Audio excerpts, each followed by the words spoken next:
All right, everyone. Welcome once again to the Faces of Business. I am your host, Damon Pistolka, and I am excited for our guest today because we have none other than Ron Higgs from Wolf Management Solutions in here today. And we are going to be talking about building your business to create the exit you want. Ron, thanks for being here today. Damon, thanks for having me yet again. I look forward to talking with you all the time. Yeah, man, it's going to be great today because you've been helping a lot of people with your coaching using different operating systems for businesses and your experience over the years, and you've seen a lot of this stuff. You're in clients now. I really am excited about talking about this. So first of all, Ron, you know the drill.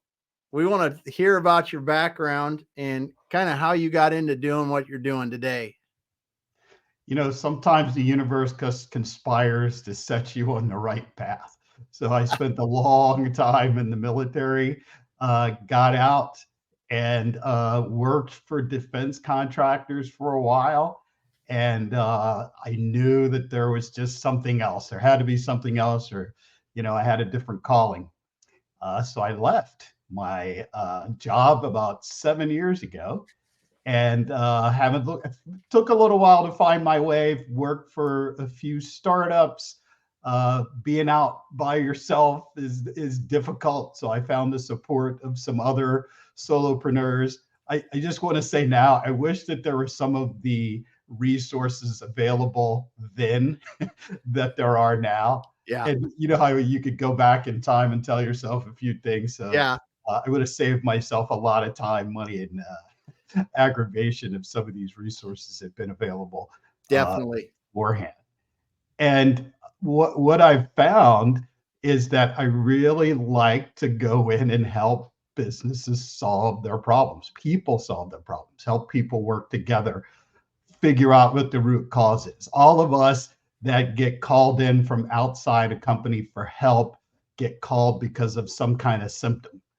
Hey, we're having problems with X. You know what it is? And it's our job to go in and figure out what the disease is that's causing that symptom and fix it. And that I found that I really like. I also just personally, I spent most of my career in the military and working for defense contractors. So this gives me the opportunity to satisfy my curiosity about how things are done in other industries. And Yeah. that's exciting for me. Yeah. Yep. So what are some of the things that you learned working for these other bigger companies sometimes, other smaller companies sometimes that you think are and see that are really good lessons to try to teach your clients today and helping them get their businesses operating better? I will say this, the problems, no matter where you are, the problems and issues are all the same. As long as there are human beings involved, some of the things that you have to deal with are exactly the same. Yeah. I was a COO of a creative agency, and I looked around and they had the exact same issues, people problems, things like that, that that groups of engineers had, in other places that I've been, both working inside the government, the public sector and the private sector. So Mhm. the thing is that the big companies don't always do things right. They have lots of resources to uh, throw at a lot of problems, and they don't necessarily get them solved. And so, unfortunately, I saw a lot of things in the big companies that didn't work. And it was good to be able to take some of those things that smaller companies were trying to do and say, that's not going to work on that largest scale. Right. And so again, just mostly the people problems that I observed. And those of us in leadership positions know that most of what we do during the day have to do with human interaction problems instead of, solving real tricky technical problems. Yeah. Yeah. I just think that the technical part just changes at night too. Around our family. Yep. Yeah, that's good. That's good to know. And it is really, I mean, your experience in the bigger companies, you see that they make mistakes like any other, but maybe they got more resources to deal with it, and things like that. They do, but one toxic person can ruin, a large team in a large company the same way that one toxic person can have an impact on a small company.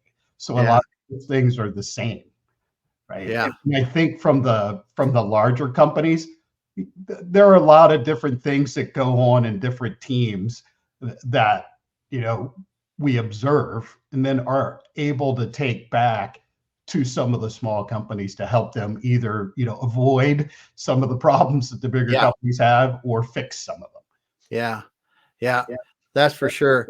Well, we got Abdul Rahman here. Thanks for being here today, saying hello. How you doing today? So as we're talking about this, you and I have started looking at different things outside of this and really thinking about how, like, the coaching work you're doing with systems like predictable success and that works together in preparation for a business exit or creating this business that will be ready for a business exit. So when you start to apply those things in that situation, what are some of the key things that come to mind from your standpoint? So I've always believed, and some people don't, begin with the end in mind. And I know a lot of startups and places are doing this. Hey, we're going to build our widget with the hopes of getting bought by Google, for $1 billion, and we're moving on. Right? That's our exit. But small businesses that dot our countryside maybe don't think that way in terms of their exit. So if you are going to make an exit, you have, and you're the professional and I'm telling you this, right? You have to make your business as attractive to the prospective buyer as you can, right? And is a business where the most senior executive or owner is making all the decisions every day, is that going to be attractive for someone else to buy? If the owners are really deep working in the business, again, is that going to be attractive for someone else to buy? So for me, looking at some of the companies that I've worked with, there are three things that kind of stand out to help companies just operate efficiently. So when Yeah. they're ready to exit, whenever that is, that'll be attractive business to prospective buyers. So the first thing is building the right structure. Building the business, the structure, and the organization so that it supports, the product or service that's being delivered. And what I found in a lot of small businesses, the roles tend to be defined by the capabilities of the human being in that role, instead of what the company needs. So in other words, Yeah. they go with names. They go, well, Tommy does this and Jody does that, right? And you have to graduate from that point to the director of finance does this.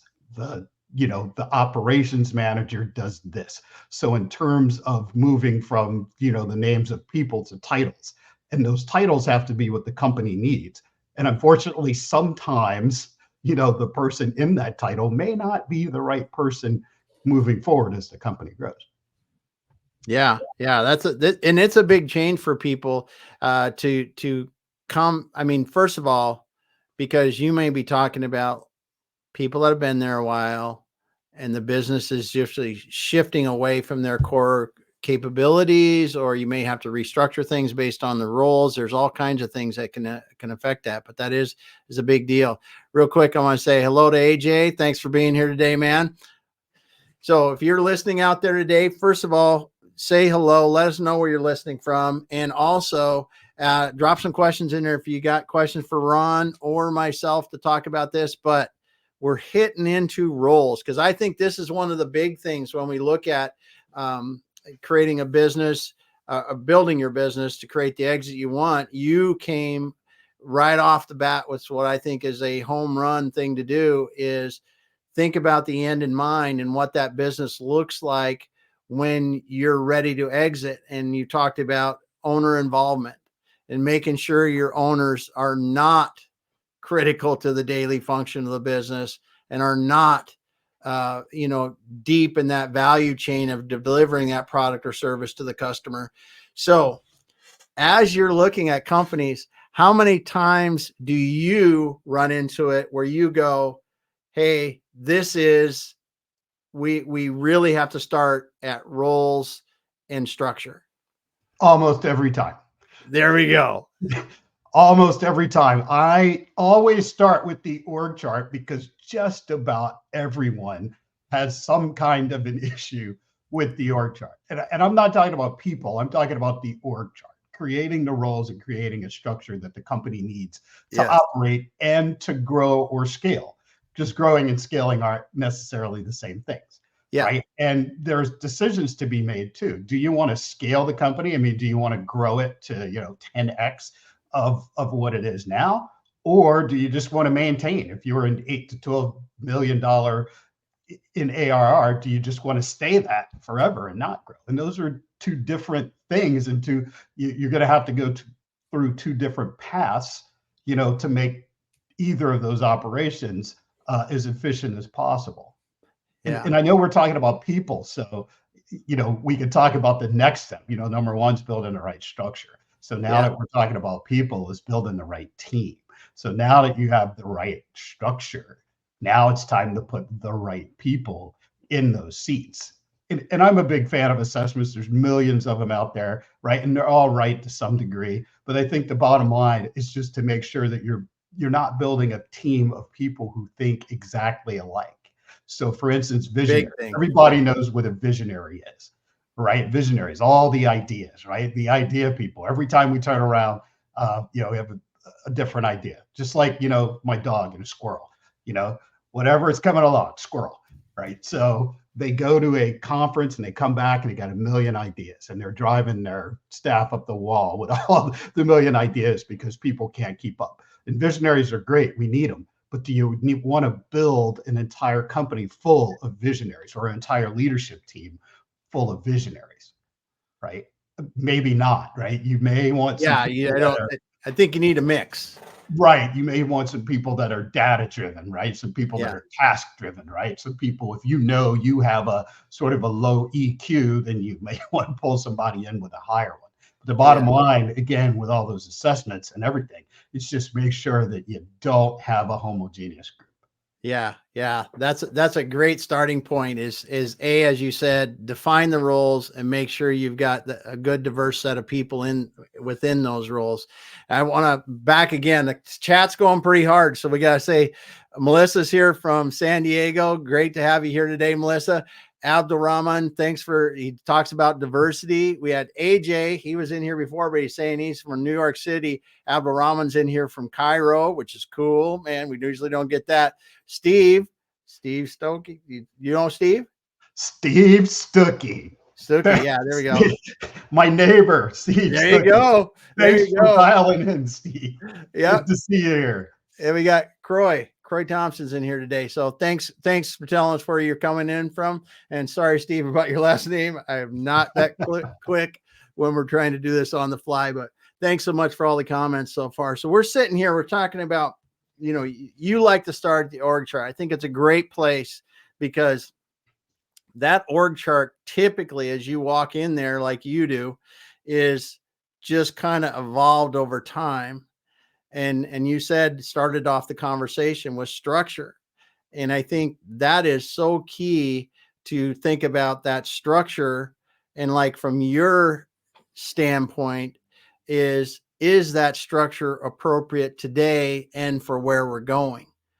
And that's a cool part. But then you got into the roles and you said, okay, we've got people, we got positions where people are setting now. But what roles do we need for the company? Because like you said, if a director of finance, we need that today. And this is what we need them to do to enable what we're doing tomorrow.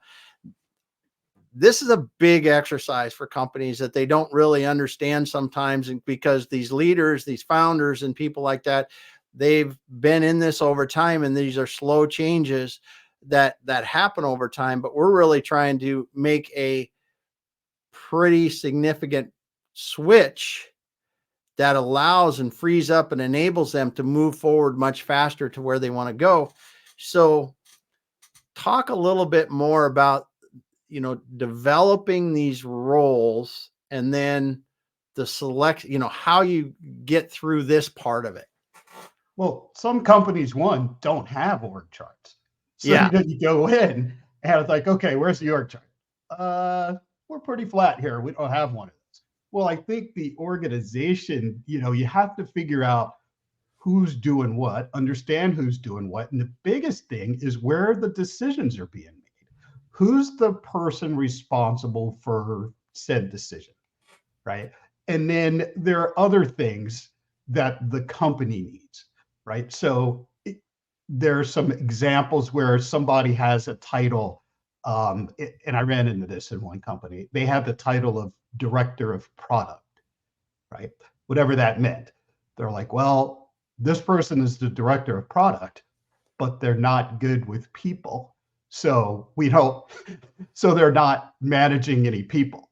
Well, if you have the title so the company needs someone with the title of director, right, to manage managers. I mean, it's an assumption if you don't have a senior manager level. So it's assuming if you're a director, you have managers or senior managers reporting to you, right? So how can somebody, and then also someone who with the title of director is probably responsible for some strategic and some business development responsibilities as well, especially in a smaller company. So the company, you have to go out and look at that. Okay, director of product. What does the company need the director of product to do?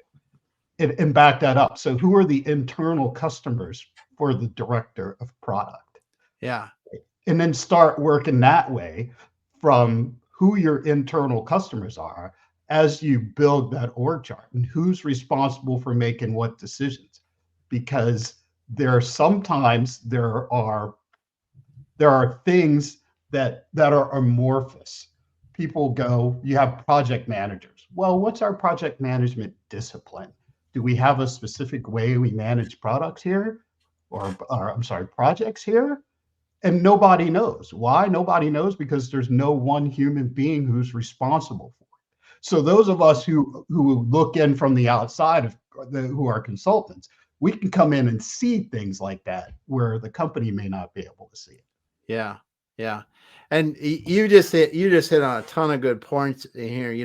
What decisions need to be made in the company? Where's the right level to do them?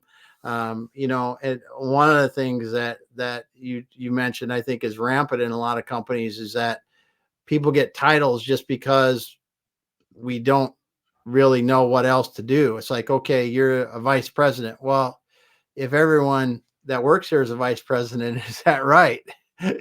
Right. Walk into a bank. I'm just going to say, you think the big companies get it right, but they don't.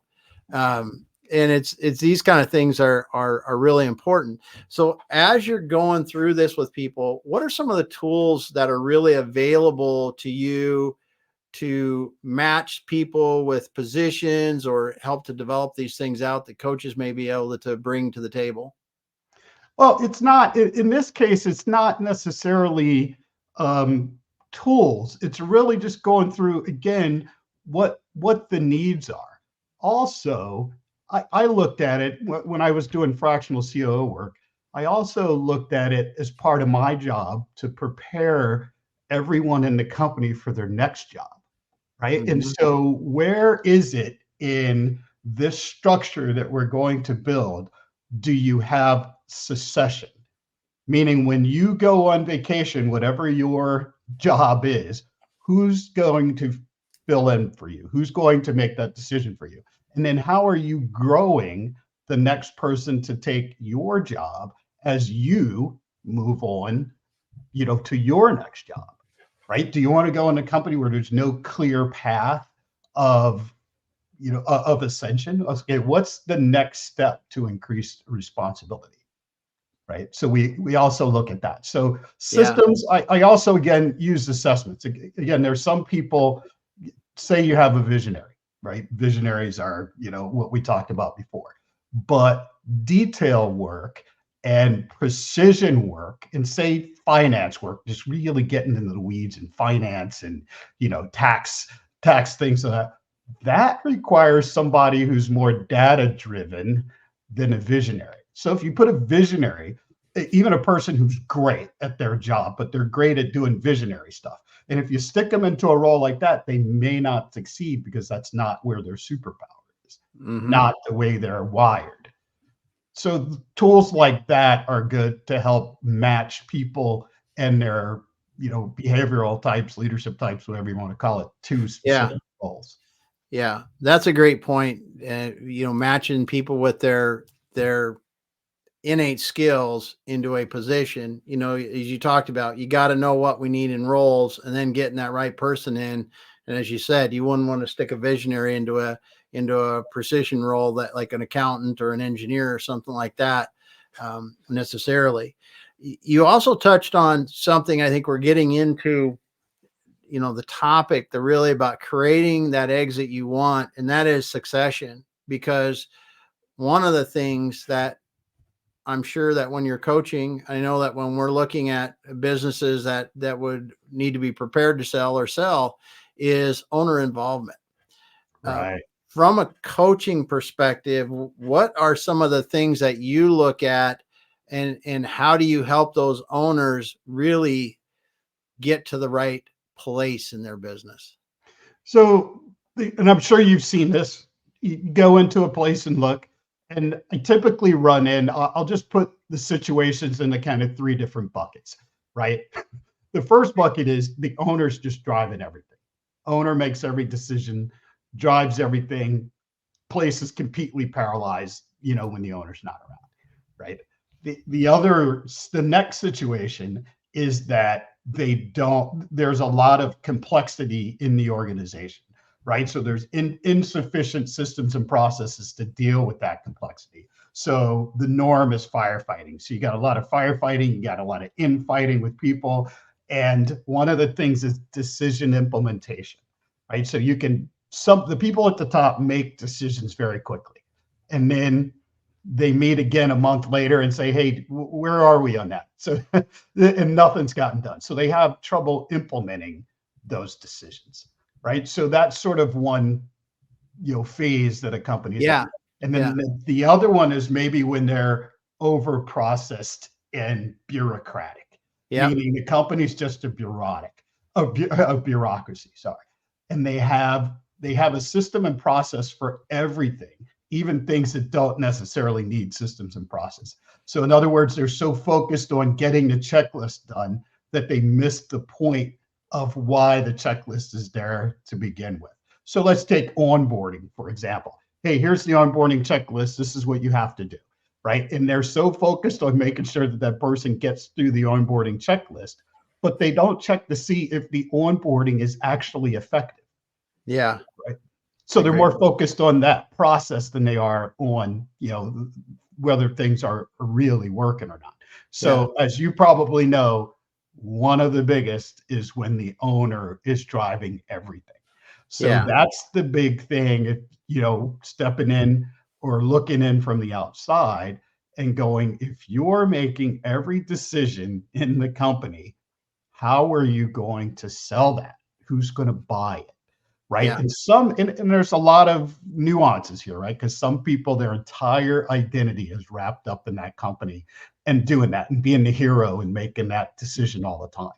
But when it's time to move on, that's going to have to change. And so Yeah. then we have to really work with the owner to start pushing decisions down to, working on that structure, getting the right people in that place so we can push the decisions down to the lowest level possible.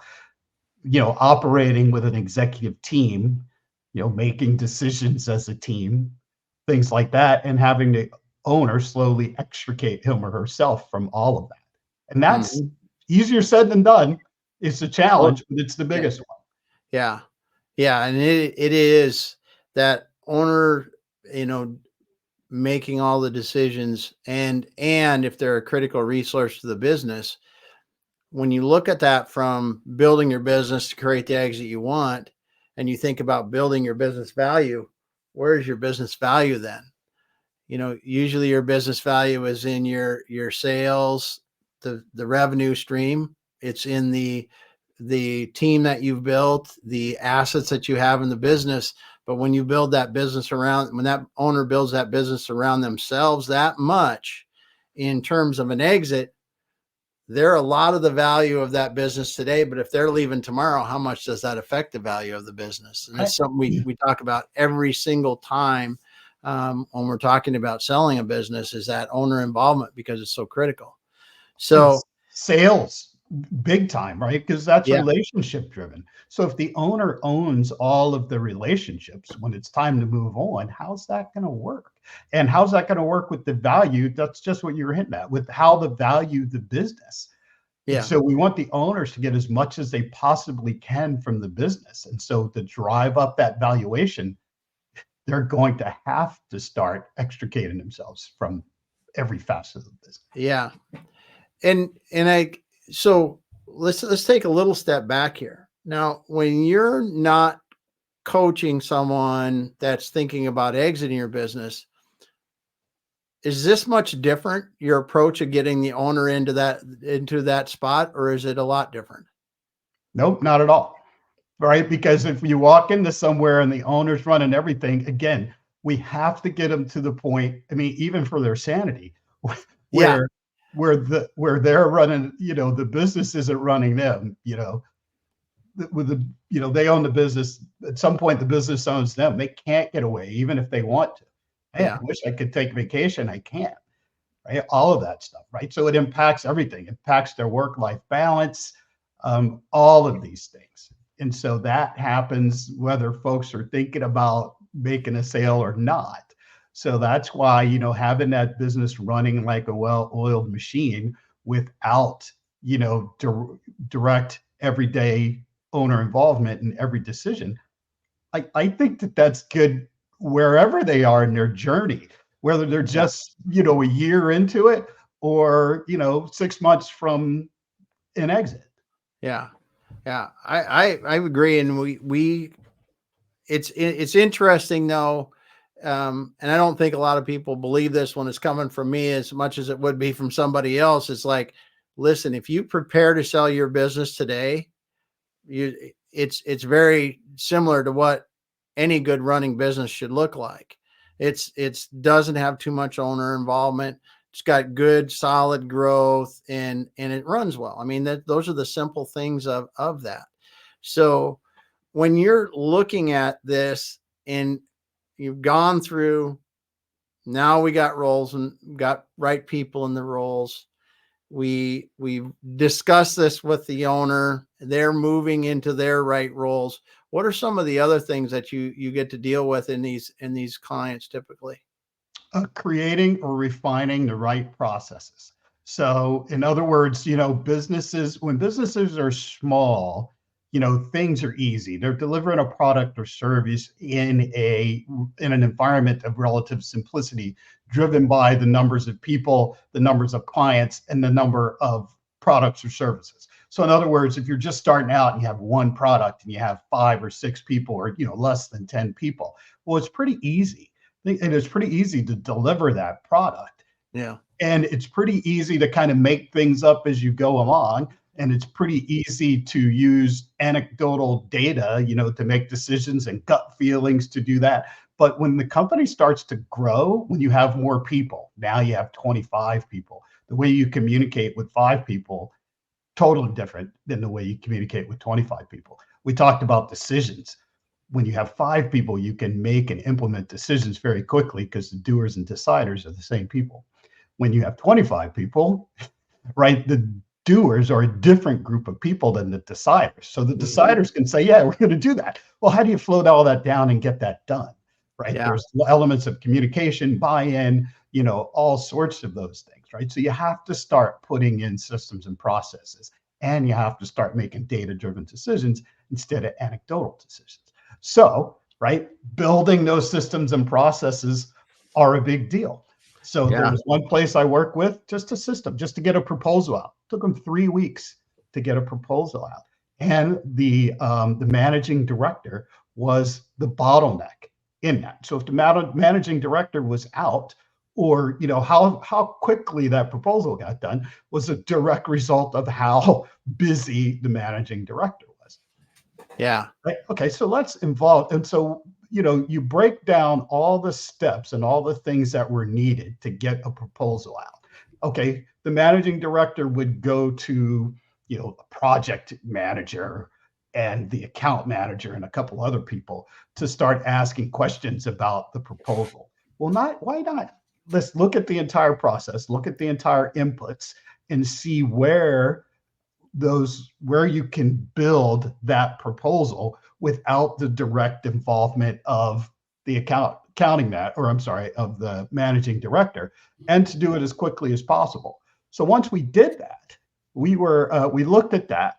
We involved everyone who touches the proposal, and we sat in a room, and in about 2 hours, we sketched out a process where every human being in the process had a backup. We also had 3 people that could sign the proposal out, right? That included the review. So no, the proposal could not leave the company without at least a review from 2, with a bunch of sets of eyes on it, right? So we were able to get that down from 3 weeks to 48 hours. We even got one out by the end of one day. So in the morning we were asked, and we got it out by the end of the day. Why? Because we just sat down and worked through who needed to be involved in it. And there's another thing that we did too, which was we pushed down some decision-making responsibility. Those of us who do these things are familiar with change orders, scope creep, all of these things, right? So if there was any kind of a change order, they would also flow that all the way back up to the managing director. So what we did is we gave the account managers the authority to sign change orders. Well, it was a big deal. That got things happen quickly. And if the account manager was uncomfortable with it, then there was a way to escalate it to get help with that decision. But the bottom line was that through process, we took something that took 3 weeks and reduced it down to 48 hours, and made it consistent and made it not dependent on any one human being. There were no bottlenecks. And believe it or not, again, sat in a room for 2 hours. That's all it took to change that process. Yeah. And when you look at the impact of that kind of thing over the long term for that business, and then also the value that creates to the next owner by being, being able to, people have gone through the process of redesigning a process and implement it and doing it, which is huge, because a lot of companies get kind of fixed on how they've done things. But the second thing is, with that kind of speed and flexibility compared to where they were before, the business is going to be much more successful. Right. We also instituted their feedback, right? We got people a lot more comfortable with, with providing feedback. And there was also a feedback loop for the process to see how we can continuously improve it. Ooh, that's really good. That's really good. So we started out, we were talking about, building this business. And first of all, we just recently confirmed, hey, if you want to build a good business, you're probably doing some of the right things to create that business or to create that exit you want, because a good running business today is much closer to the one that you want to take with you through the exit tomorrow. And started out, you said, I like to start by people showing me their org chart. We worked through roles and responsibilities. Then we talked about succession, and we worked through the different challenges where the owner controls everything, where there's too much complexity, where there's nothing gets done because there's really not decisions getting done and over processing. And then you just ended up with a great example of how processes and systems, getting those things in place, can really help to free up critical resources and streamline to get things done faster. And when you look at these changes that you've talked about, these are some of the things that in the market, when you're going to get ready for an exit, that next buyer is going to be looking for a lean, well-operating company that they can take to the next level, because they make their real money by growing the value over time. And you really, by doing what you were saying, sets it up nicely. So as you're going through with clients, what are some of the realizations that these founders have working through the process of coaching, through the process of really building that business that's running better and can create the exit they want? One of the biggest things is overcoming some objectives. Like, how am I going to do that? How are we going to do that? Right. And then when it happens, first people start off as sort of skeptical. It's like, Mm-hmm. believe me, this is going to work. And by the end of it, when they see that the business is no longer owning them and that they're getting to, that work-life balance that they desired in the first place, right? That impact, the emotional impact, to be able to spend time with their families. Somebody said, I've never been able to go to my son's soccer game before. I took him to the game early, stayed afterwards, and now I'm an assistant coach for the soccer team Yeah. because they were able to free up all that time. So I like to use sports analogies in this case. And I think, at some point you are, let's say you're a player. And if you're a person that started your own business because you were tired of working for somebody else, at some point you were a player and you decided to leave, like, I don't want to do this, right? And you go somewhere else, you start your business, and then you become the team captain, right? At some Yeah. point, you have to step off the field and be the coach, right? Coach doesn't make plays, right? The coach coaches others. And then you evolve to the head coach, which means you have to find an executive team. You have to use that team and lead the business through that team, right? So head coach, well, what's next? Owner. Where's the owner during the game? The They can owners be in the wherever they box, want. They might be in the box. They might be sitting on vacation somewhere else too. right? The owners in the box, just enjoying what they built and watching it go. What do you want to be the owner? Yeah. Right. And if you really look at a sports analogy and go from that, if you're the coach right now, looking at making that, that eventual evolving to the owner really is where you want to be. And Yeah. again, the owner is the one, like the teams get sold all the time, bought and sold all the time, right? And that's done at the owner level. Yeah. Yeah, it is. It is. I want to say real quick, Curtis Tompkins is here. What? Curtis, great seeing you today, man. Says, love the convo, gentlemen. Can't beat receiving these golden nuggets. Thank you so much for stopping by and dropping a comment, Curtis. Always appreciate it. I love your analogy, Ron, from player to coach to head coach to owner, because sometimes I don't know if this happens to you, but you come in and you sit down with that founder, that owner that's been in there a while, and they go, well, if I do this and they're all doing that, what am I supposed to be doing? Well, that's finding their way because their entire identity is wrapped up in the business. And so they're asking themselves that question, right? What is it? Have I gone as far as I can go, right? Should I sell? That may be why they're talking with you. Should I step down? Should I hire somebody else to run the business? I mean, that's kind of a normal progression. The thing is that what they can do now is do only the things that they can do, right? Because there's a bunch of things that only they can do. Now you get to spend time in your zone of genius doing only the things you want to do and all of the things that you're best at. Yeah. Yeah.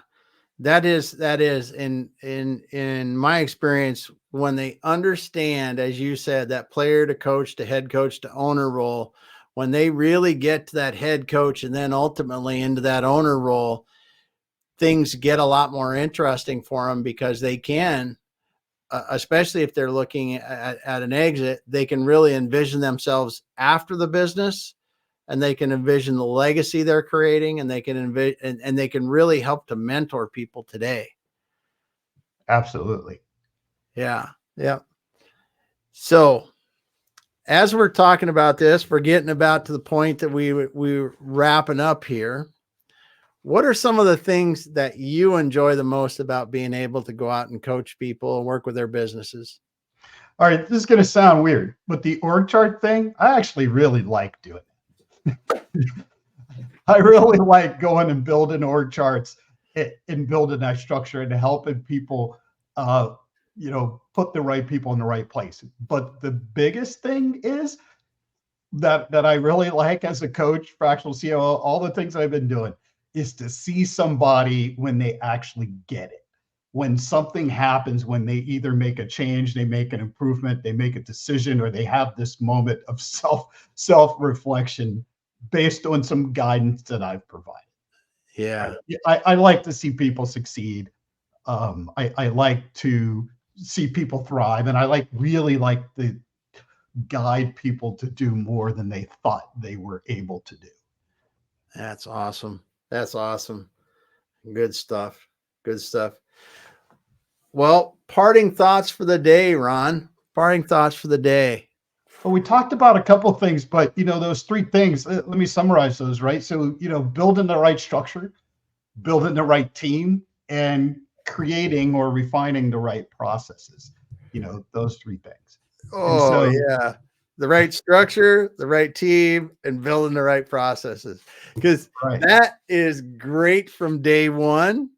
I'm telling you, and it will continue to serve you all the way until the end if you just keep working on those things. Let me say this. I met someone about a year ago who owned his own business for more than 20 years.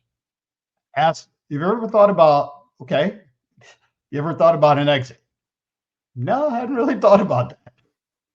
Well, maybe you should give us some thought. I mean, how do you want to leave?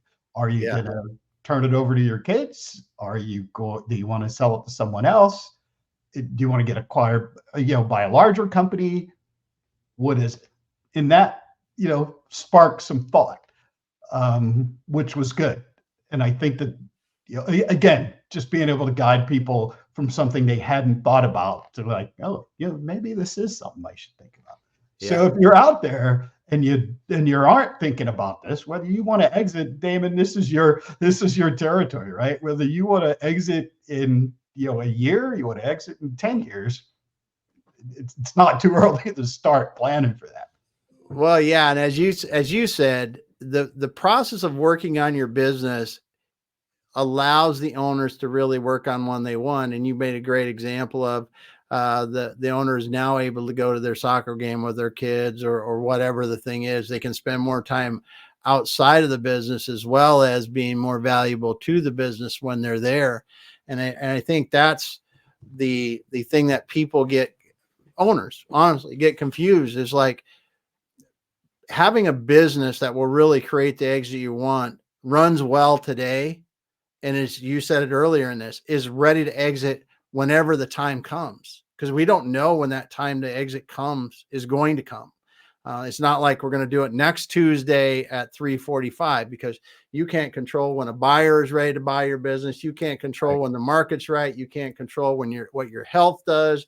You can't control what nature does. Right. There's so many things that you can't control, that preparing for your eventual exit by running a good business today, doing the things you talked about is good at any point.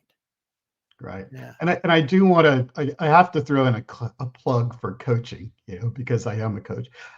If a lot of people may realize like, wow, I do have my hands in every cookie jar, in this business, and I am making all of the decisions. It's really hard for them to say, okay, I'm going to stop doing that. Right. Yeah. So their coaching can help. Coaching can help with that. Coaching can help hold them accountable, in the step-by-step things they have to do to get there. Right. And coaching provides, again, that outside perspective, because everybody in your business and everybody around you may be too close to the problem to be really objective about it. So your coach is getting to know you. The coach could also look at your business objectively. And so coaching is a really good way to help start that change if you're looking to get to that owner status. Yep. And now just like you use the athletic or the sports analogy, listen, there's a reason why high level athletes have a strength coach. It could be a position coach, could be a mental coach, just you just name it, right? The social Yeah. media coach, or PR person. I mean, there's a reason why people have these, because we don't see what we don't see.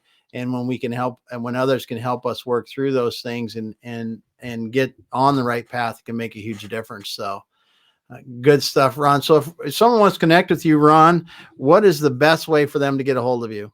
LinkedIn. There we go. Ron Higgs on LinkedIn, the profile picture I will never forget, because that is you in that plane, It that fighter is. jet. We didn't get to talk about that much, but it is.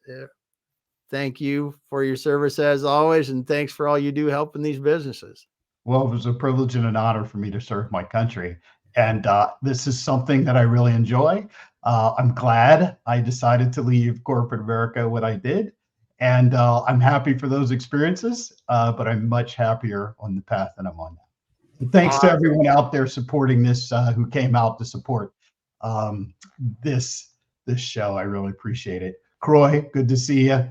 Steve, good to see you. We have to catch up soon. Curtis, everybody else, thank you guys. Yeah. Thanks everyone for stopping by today. I really, like as Ron says, appreciate you stopping by, putting your time in, listening to us, and really, if you know of someone that would benefit from this, maybe forward it over to them, have them come by, take a look at it. Also, if you got in here late and want to start from the beginning, just roll it back and get going.